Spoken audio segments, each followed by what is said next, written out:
You're listening to Spotlight, the podcast that fosters connections with veterans and military spouses. Here's your host, Bob Louthan.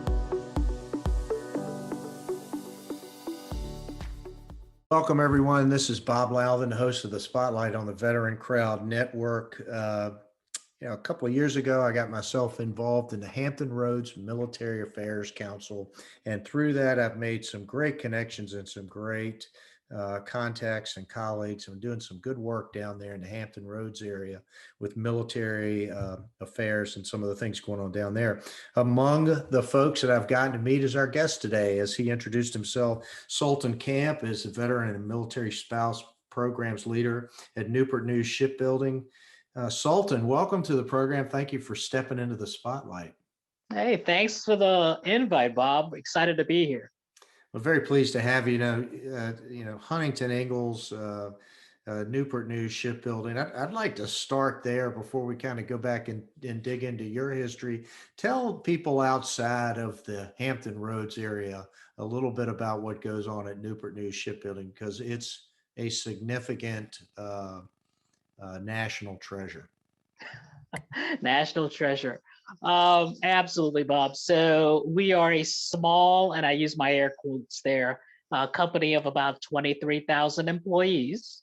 And we have the unique capability of being the only ones on the planet that design and build nuclear-powered aircraft carriers for the United States Navy, and one of the two U.S. companies that design and build nuclear-powered submarines.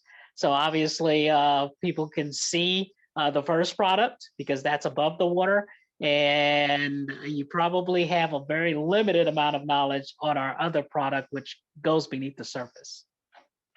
You know, it astounds me. I'll sometimes go through the Monitor Merrimack Tunnel there, and there'll be an aircraft carrier there next to the building. It's literally taller than the tallest building in Newport News. It's astounding. It must be amazing to work around that location. It is, and anyone can check out our YouTube channel. But recently, we just launched and christened the new John F. Kennedy.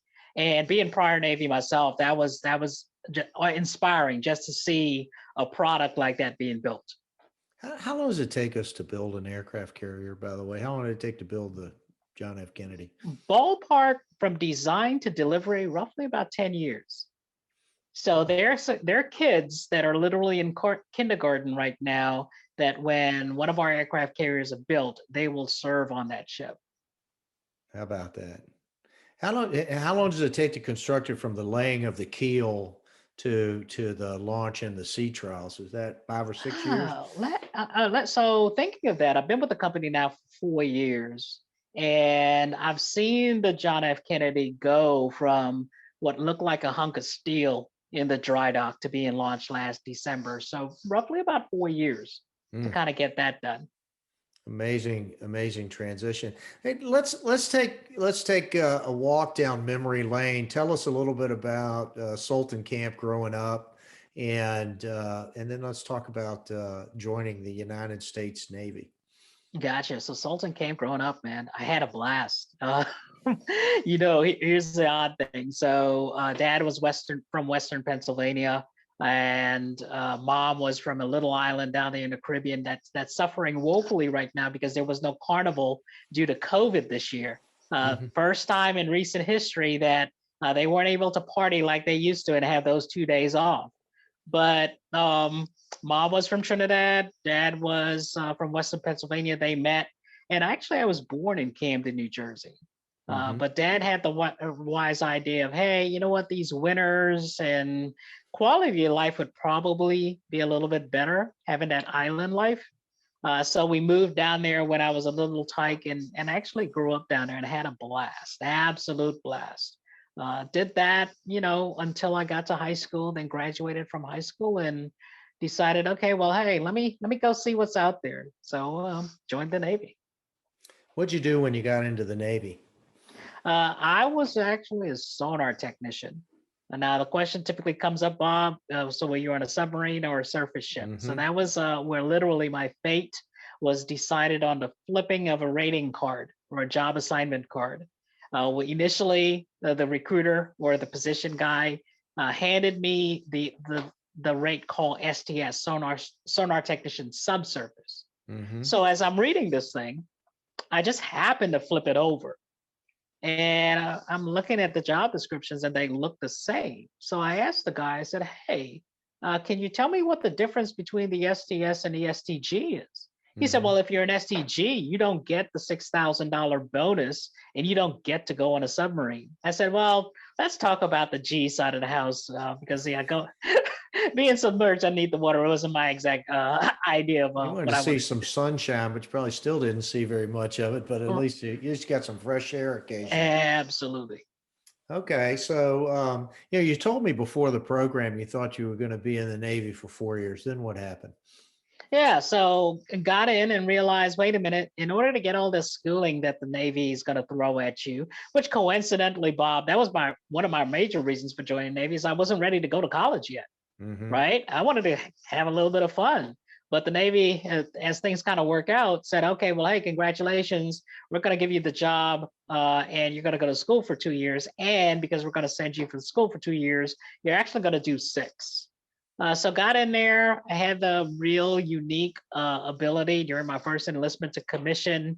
Geez, now she's ancient. The USS Lake Erie, one of the Aegis cruisers based out of Pearl Harbor, Hawaii, and that experience led me to do a full career, man.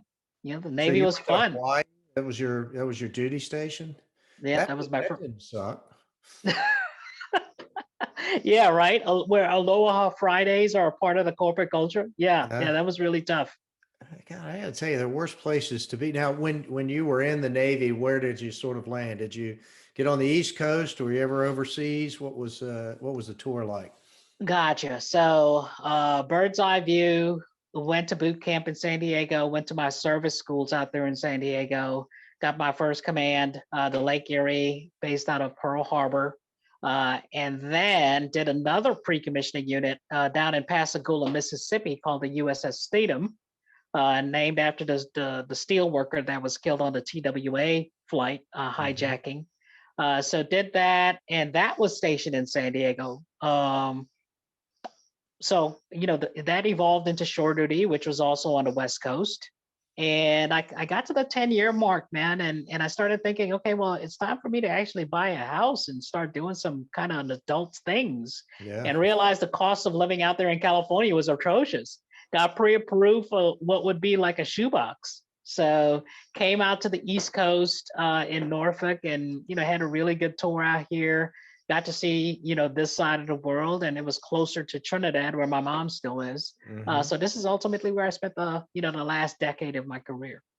Yeah. So before we get into what you're doing at Newport News Shipbuilding, you've done some work when you got out. Talk a little bit about your first couple of jobs in the civilian sector after you got out, and kind of got involved in military veteran hiring and transition, didn't you? Gotcha, man. So I would say my transition really, honestly, initially took about 5 years, Bob. I knew at my 15-year mark I was going to get out at 20, Hmm. and the biggest decision was, okay, what am I going to do now? And I went to TAP, and that's where my light bulb went on. One of the biggest things that I really loved was helping people succeed in their careers. All the folks that I always say I worked for, they reported to me, but I worked for them. That was the biggest job satisfaction for me. So when I went to TAP, the whole employment thing, the career management thing, that really became intriguing. So asked one of the facilitators and said, "Hey, Diane, how do I do what you do?" She asked me about my education. So I knew I had to finish up my degree. And then she told me, "Hey, go, this is who I need you to talk to, and I need you to start volunteering." So as I volunteered, coming closer to my retirement date, they were fully staffed over there at the transition program. So I had to find some job. And my initial job when I got out was as the admissions officer for heavy equipment and truck driving school. Hmm. So it really gave me a front seat view as I was pursuing my formal education and the traditional path of get a degree and quote unquote maybe find a job that way, to see that, hey, you know what? There's another avenue here with a shorter time span, less expense, and if the intent was a veteran going to school to make more income, there was an alternative path there. Anyway, so I had one of the counselors from the transition program move on to another opportunity, and that in turn it opened up that position for me. Still had to apply, go through the interview process, and prove that I was the most qualified candidate. But that was my dream job. So what'd you do next? Man, so it was one thing to talk about the theory on how to get a job there, Bob, and it was another thing to see the reality that existed in the job market, right? So there's a lot of advice out there that's bad advice, and I learned that during my next job, which was actually a lot of military folks call them military headhunters, but honestly, it's a third-party recruiter for a company called Orion Talent, and got to recruit for companies like Google, Honeywell, non-DoD companies that were looking for military talent. So got a front seat view of that. And then I also got to train their HR executives about the military rank structure, span of control, and be a fly on the wall and listen to where they saw the fits were and where their concerns were. And based on that, man, I actually wrote an article that went viral called "Thank You for Your Military Service. Now here are 9 reasons I won't hire you."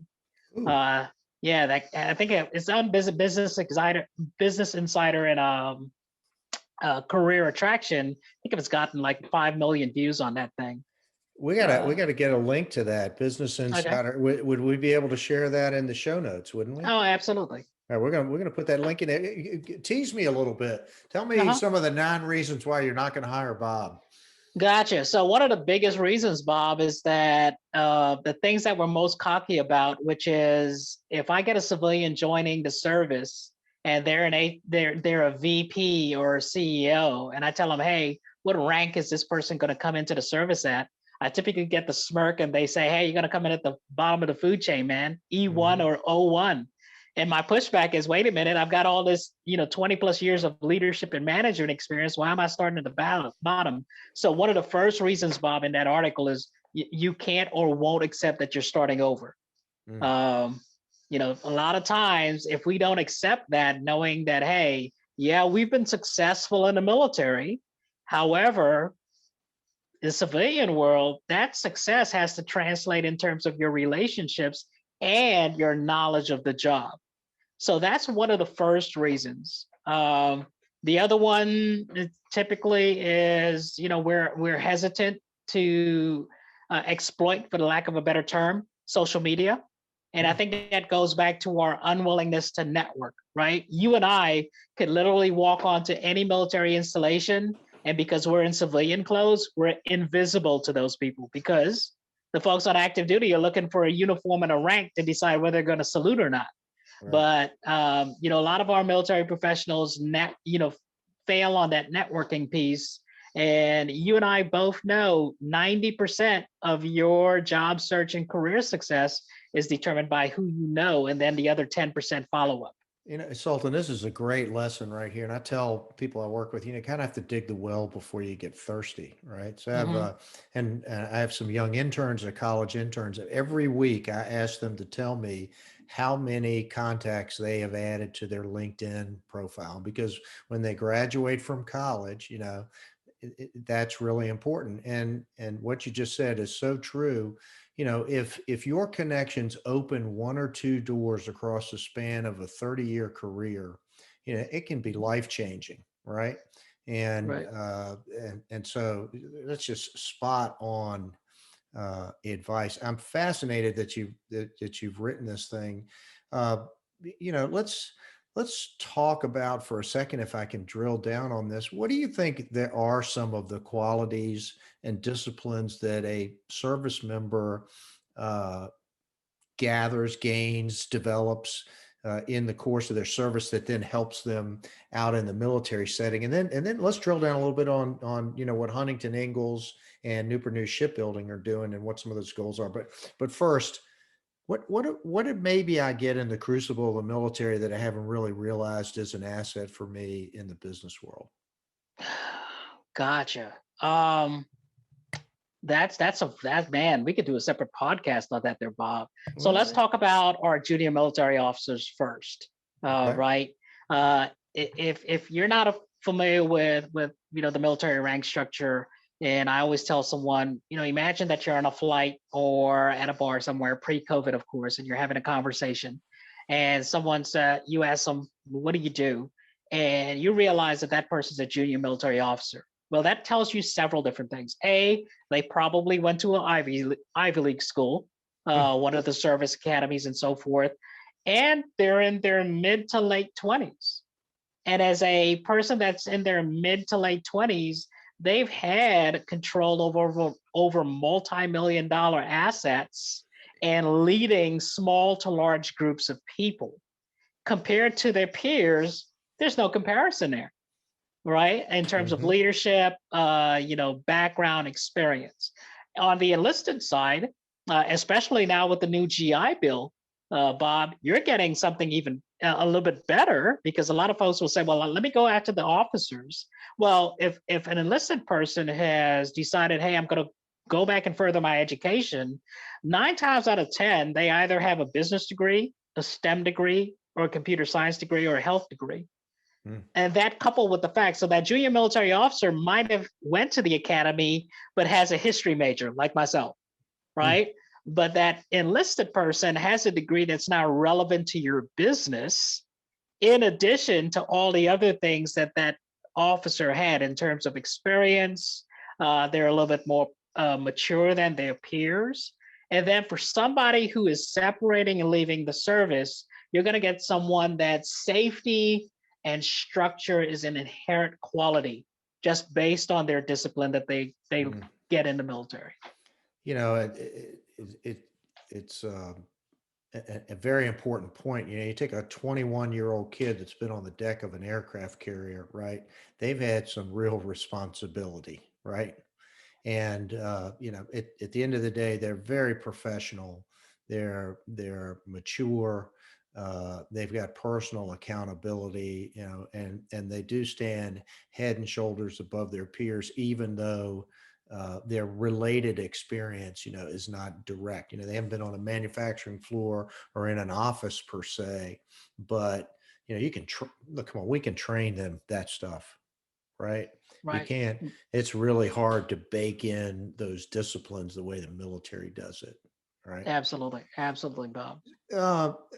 Let's jump over into your role as the veteran and military spouse programs leader at Newport News Shipbuilding. What does that mean? What does that mean? So I have the privilege of really leaning into our veterans and military spouse hiring efforts at the company.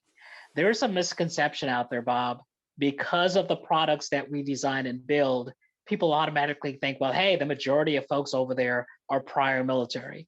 And the best analogy to use is kind of like your car. You have a lot of experience driving it, operating it, maintain it. But if I asked you, hey, tell me how you would design and build your car, not a lot. So in the military, we got a lot of operator and maintainer experience, but not necessarily designing and building it. So a lot of people are actually surprised that roughly about 18% of our workforce over there are prior military. So part of my responsibility and effort is to let folks know that we are a small city. So we literally have every position under the sun out there, but also help those folks who are interested and have a passion for what we do, help give them some insight on the positions that they would be competitive for and stand the best chance of landing an interview and maybe an offer for. So we're talking with Sultan Camp, who is the veteran and military spouse programs leader at Newport News Shipbuilding in Newport News, Virginia. Sultan, let's shift gears a little bit. We've talked a lot about veterans. Tell me about the unique situation and attributes of the military spouse community. And you sit right in the heart of a community that has a lot of military spouses in the Hampton Roads area. Gotcha. So we had this was a little bit a challenge for us, Bob, honestly. And the reason for it is a lot of military spouses. First, we had to figure out how would we count them, because we can't ask them on the front end if you're married or not. That's illegal. So we had to figure out, okay, how do we actually count military spouses and be accountable for hiring them. The way that we did come through that is we ask them on the tail end after they've accepted a job to self-disclose at that particular point. But just like a lot of our veterans, a lot of military spouses choose not to self-disclose because they honestly believe that it's going to hurt them through the process. Right. It hurts them on their resume because people think, they've been bouncing around. They can't hold a job, right? Which is a misnomer.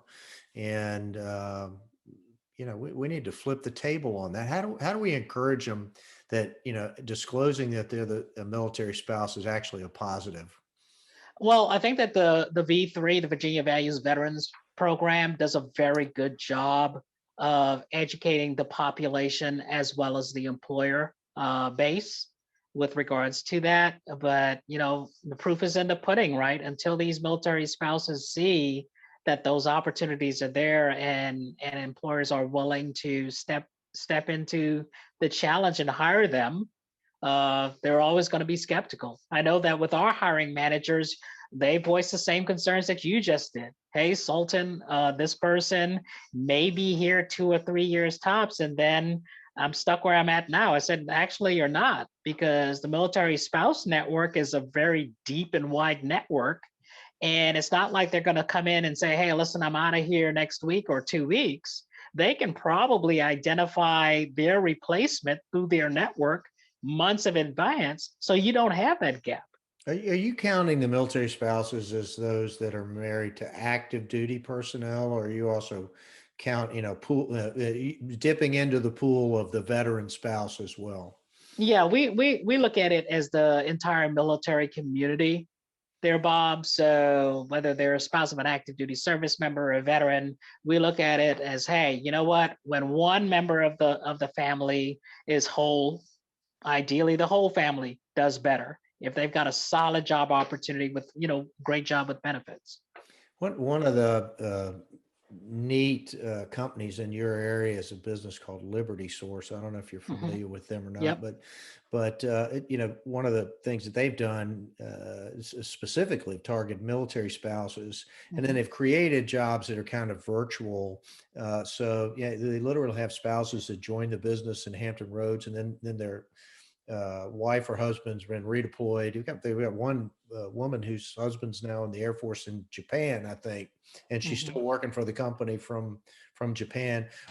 Is in the COVID environment, is there some of that kind of stuff that you think about at Huntington Ingalls at Newport News Shipbuilding? You're absolutely right, Bob, and I love the way that you framed that question in the COVID age, right? So up until March of last year, the corporate culture at the shipyard was pretty much all hands on deck.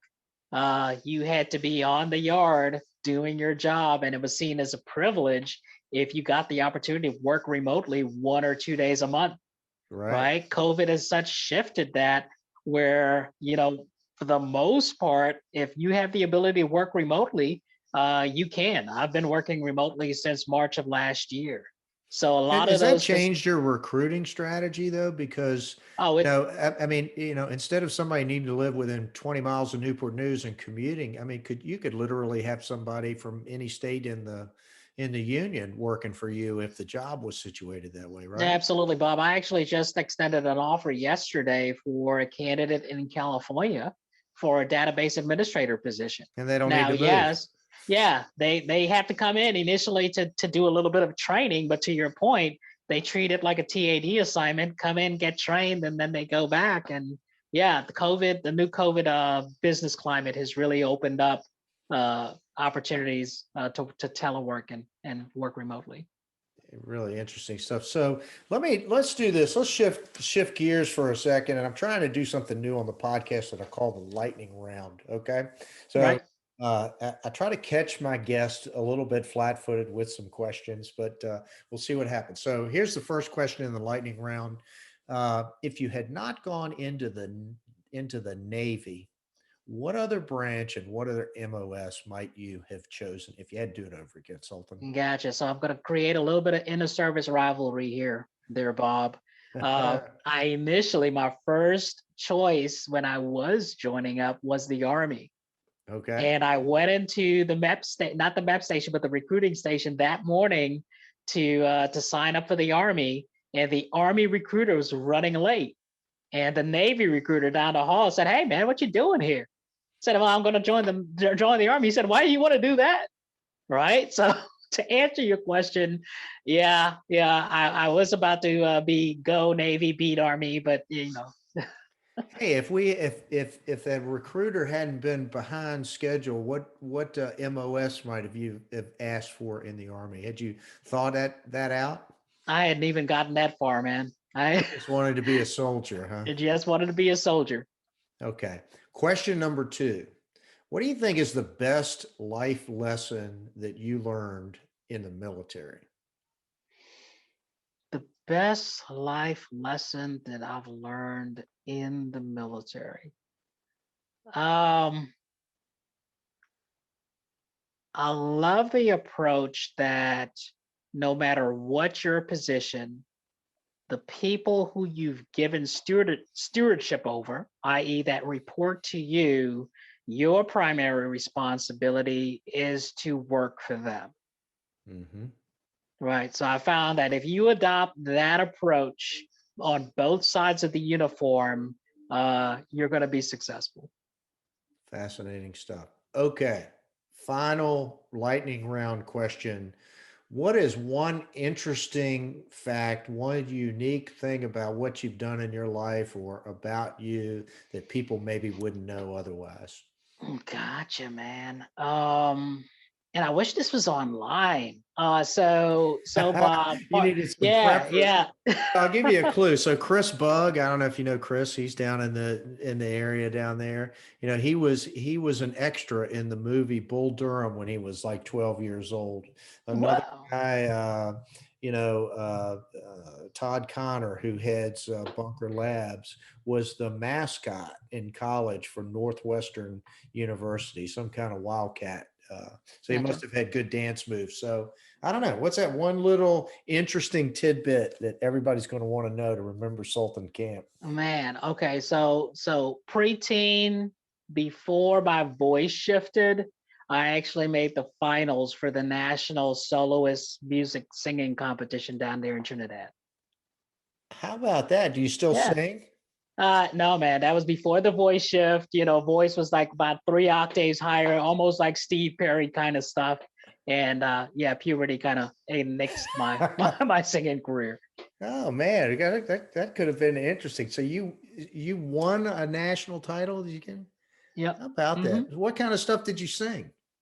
The classic kind of like do re mi classic stuff like that, man.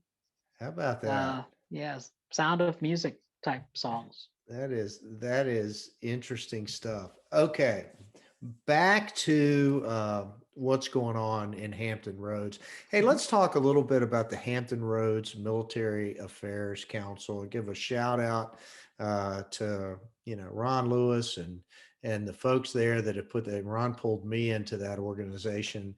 Talk a little bit about the collaboration and what's going on in your market. I mean, this is a huge military community.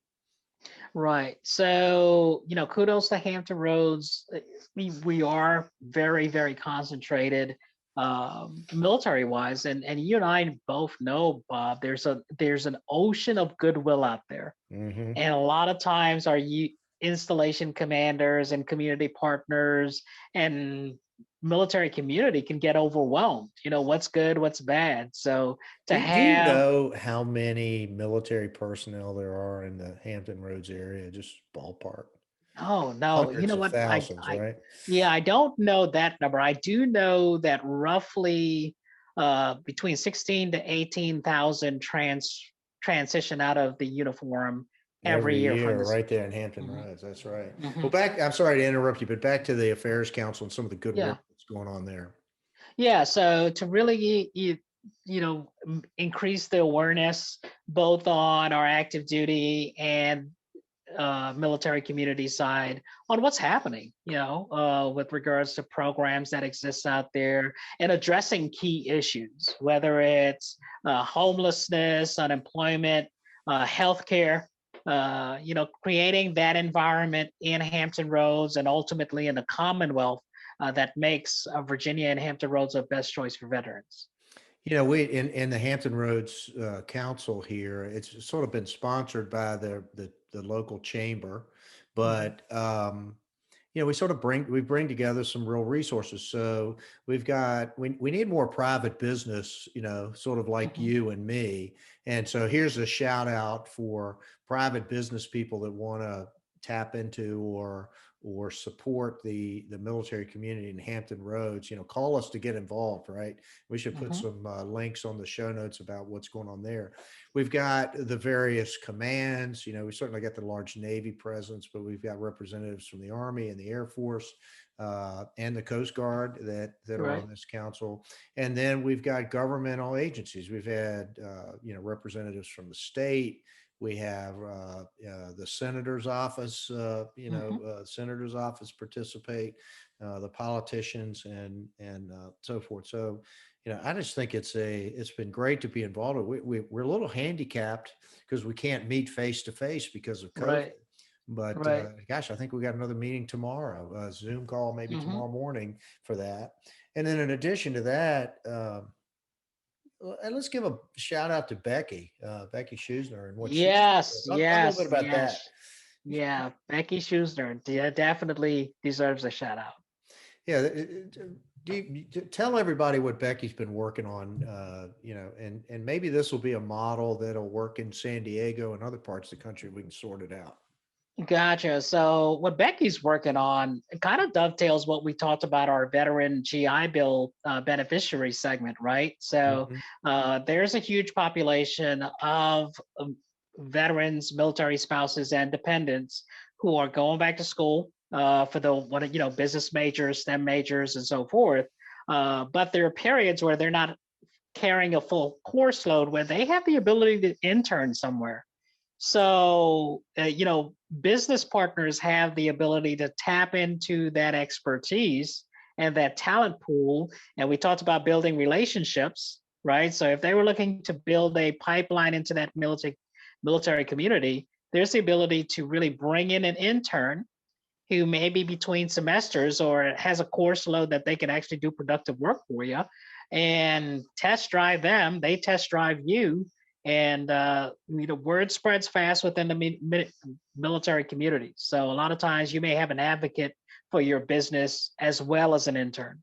So she's been working on we're calling it our GI Bill intern program. Right. There's But also she's been some taking the issues, lead of that. with the gap in the housing allowance that Right. Yeah. So hopefully we're yeah. going to be able to thread the needle on that as well. Hmm. Hey, Newport News Shipbuilding takes on a lot of interns. Talk about if what your intern program is, and if someone was interested in becoming an intern at the shipyard.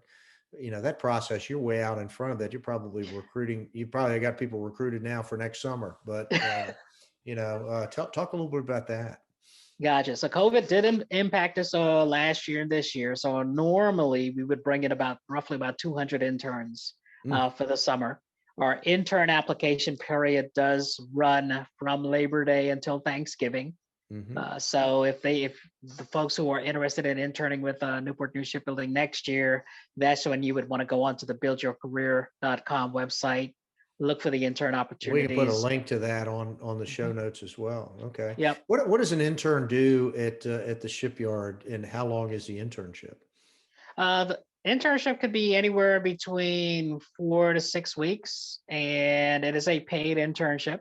Hmm And to answer your question, anything from our primary needs for interns are folks in IT, our supply chain departments, and our engineering departments.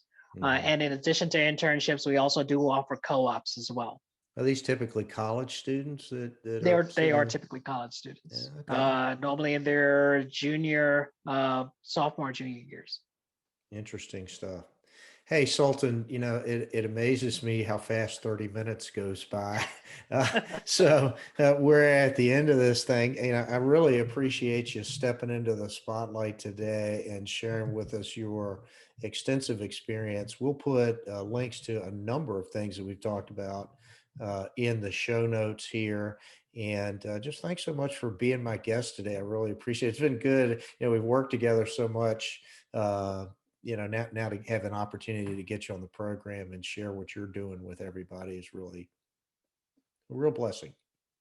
Same here there, Bob. I really appreciate the opportunity to come and share any insight that I could. And thank you for all that you're doing within the military community. We truly appreciate you. I wouldn't be anywhere else. So, folks, you've been listening to the Spotlight on the Veteran Crowd Network. We air on Tuesdays and Fridays and bring individuals like Sultan Camp into your living room so that you can learn about the good things they're doing in our military community. That is it. Sultan, little Army shout out to you. Bravo Zulu to you. And that's a wrap.